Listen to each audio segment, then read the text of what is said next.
घर कहाँ बसतपुर दरिया। प्यारा छुप छुप मिल के हमारे दिलवा में गइल उ बस के।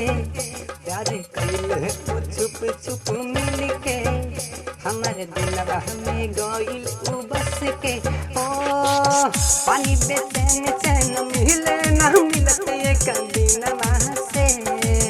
पानी बेचैन चैन मिले ना मिलते एक दिनवा से। दिल लागल बा हमार सखी रे ई यादवा से। दिल लागल बा हमार सखी रे ई यादवा से। दिल लागल बा हमार सखी रे ई यादवा से। ई यादवा से।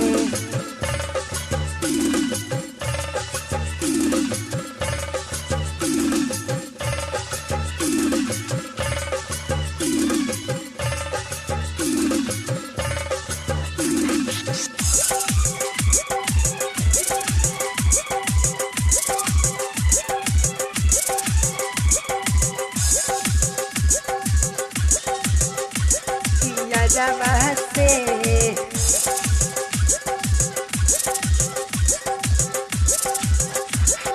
पियावा विदेश जाला नहीं मिल के दूर दूर से देखी के यारवा ई खो के।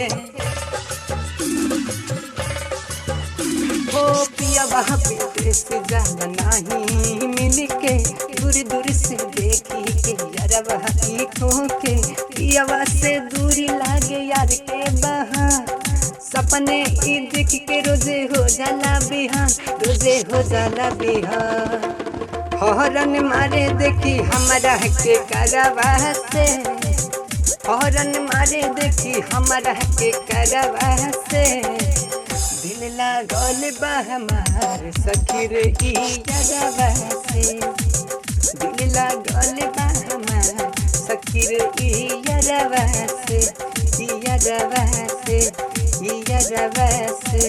ई यादवा से।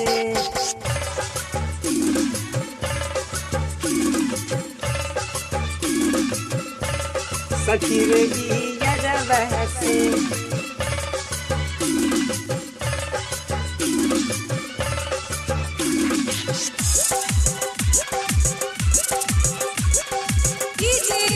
साहिब घर कहाँ बसतपुर दरिया।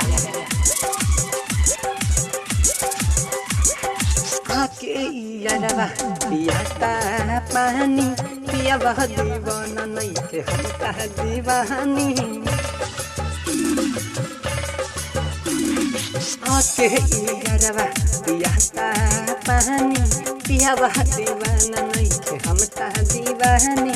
प्यार हमसे कैले है राज अजीबेश हमरे उपेरा में रहेले अब से। रहेले अब से भेजे पार्सल निक्की बिक्की गीता करवा से। भेजे पार्सल निक्की बिक्की गीता करवा से। दिल लागल बा हमार सखी रे ई यादवा से। दिल लागल बा हमार सखी रे ई यादवा से। दिल लागल बा हमार सखी रे ई यादवा से।